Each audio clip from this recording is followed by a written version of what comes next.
Alright, so for this maintenance module, basically I see three tables that we're going to need. And also on the regular equipment maintenance that we want to add an odometer field, just so we can keep track of the mileage of each particular equipment. And this is only for the driver version. The freight broker version, we don't need this.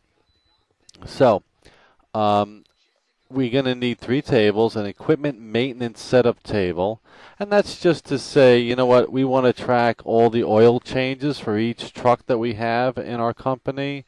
Maybe we want to track the brakes, how often that has to be changed, and the maintenance or inspection. And so for there, we're going to set up a description of what the maintenance is. Maybe it's change brakes, get oil inspection, whatever. And then what the miles interval is, like we need to get the oil changed every 3,000 miles. We need to get the inspection done every 1 year. Here it says 3 months because I'm just giving an example for changing the oil. And of course the notes is always good. And on the record level, we want a create date. So this is just to establish the different types of things that we want to track maintenance items for our, within our company for our trucks. And then when you go to a specific truck or a specific equipment, so like here, if we list all the different equipment here, we would want to say which equipment has which maintenance item. So going back to this, when we have the equipment maintenance setup table, that would be a separate option right over here, a little menu that would say equipment maintenance setup. And you would define what that is. Then for the second table, equipment maintenance table, we're going to have that actually as part of the edit equipment screen. So if we click on equipment and we click on this dry van, this is the basic information here. But below it, we should have a grid, which would list, okay, brakes, like we can say add new, and we can say brakes, and then we can add another one, say oil change, we can add another one, say inspection.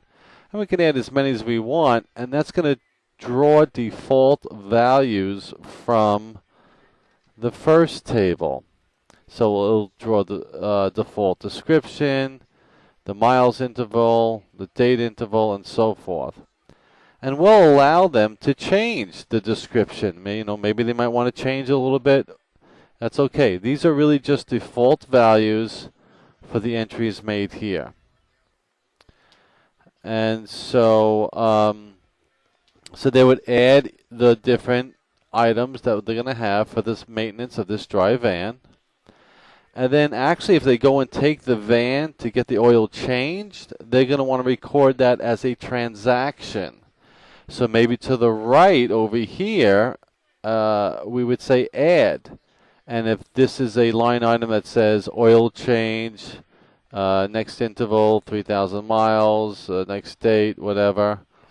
You can click an add button, and then we could have a new screen come up. It could be on this same page, or it could be a pop-up. I'm not quite sure. But what we want to do is add an transaction for that particular item. And when we add the transaction, we're going to want to know what the odometer reading was at that time, and of course what the equipment ID that we're doing it for, and the date and notes and so forth. And of course when we do this transaction and we save it, we're going to increment the next odometer reading or the next date. So in terms of an oil change can be done either every 3,000 miles or every 3 months. So in this instance, we would increment both of these. If it's an annual inspection and maybe the miles is left blank on the setup, and it's only a date interval of 12 months, then we would only increment the next state, and obviously the odometer would be left blank.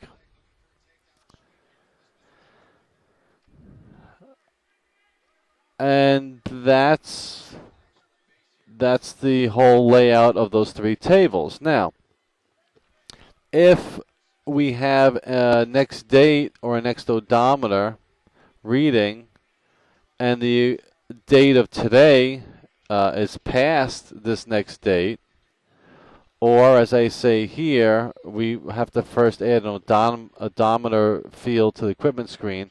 If that odometer reading in the equipment screen is greater than next odometer, then what we want to do is we want to have one of those little number pop-up things over here. So if there's one equipment that's overdue, we have one little circle with a 1. If there's two equipments that are overdue, we have a circle with number 2 or 3 or 4 or whatever. So the point being is that we'll have that little reminder there that says, hey, you have an equipment who should have had an oil change done yesterday, last week, whenever. And if you click on that, it'll bring you to the it'll bring you to a listing of the equipment maintenance items that would have to be addressed. So I guess that would be a new screen for that. And I think that's a pretty good assessment of what we want to do. I mean, obviously there are some things that you might have questions on, but that is the majority of it. So hopefully you can get started with that. And any questions you have, just let me know. Thanks so much.